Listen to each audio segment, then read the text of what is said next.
Terza corsa, una condizionata sul miglio, ritirato il numero 1 Verduzzo MDM, restano in 9 al via, 2 Teseo Gas, 3 Sport Danzola, 4 Ulrica Meni, 5 Uragano Spritz, 6 Jane Peter, seconda linea, 7 Udette Jet, 8 Sama, 9 Victor Leo, 10 Ungaro.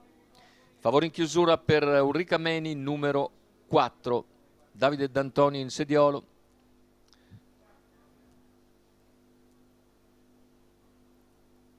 E allo stacco della macchina è di galoppo proprio Ulrica Meni.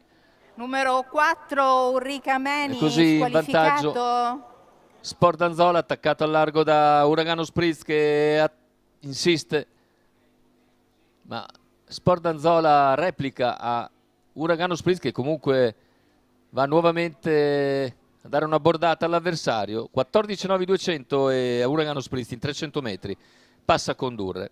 Sport Danzola in seconda posizione, poi in terza c'è Sama che ha colto buona partenza dalla seconda linea, all'esterno Victor Leo che viene però anticipato proprio da Sama. 29.6.400 con leader Uragano Spritz, ha spostato all'esterno Sama per anticipare Victor Leo. In seconda posizione rimane Sport Danzola davanti a Teseo Gas che ha guadagnato una posizione, al largo anche Ungaro. Tanto 45.9 per i 600. Continua a comandare Uragano Spritz nei confronti di Sama che si impegna al sediolo del leader. Si trascina Victor Leo e Ungaro, gli 800 se ne vanno in 1 minuto e 9 decimi. Lungo la corda Sport Danzola. Intanto cavalli sulla piegata che porterà al chilometro, in vantaggio sempre Uragano Spritz, all'esterno Sama si impegna e dopo un chilometro in 1.15.8 ancora all'esterno di Uragano Spritz e cerca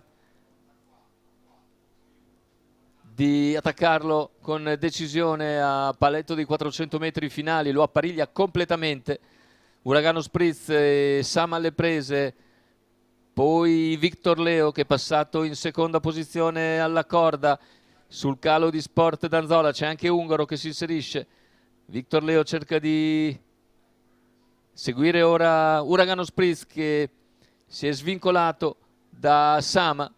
Finale con Uragano Spritz che controlla la situazione e vince nei confronti di Victor Leo. Terzo posto per Ungaro che piega Sama. 1.14.6 il ragguaglio conclusivo. La vittoria per Uragano Spritz che bissa così il successo di sabato scorso del proprio allievo. Uragano Spritz 3.10 la quota al totalizzatore, Salvatore Valentino in salchi e al training. Andiamo a rivedere la corsa di testa di Uragano Spritz che anche questa sera in percorso di testa non perdona, vince ancora agevolmente su Victor Leo, mentre per il terzo emerge Ungaro su un generoso Sama.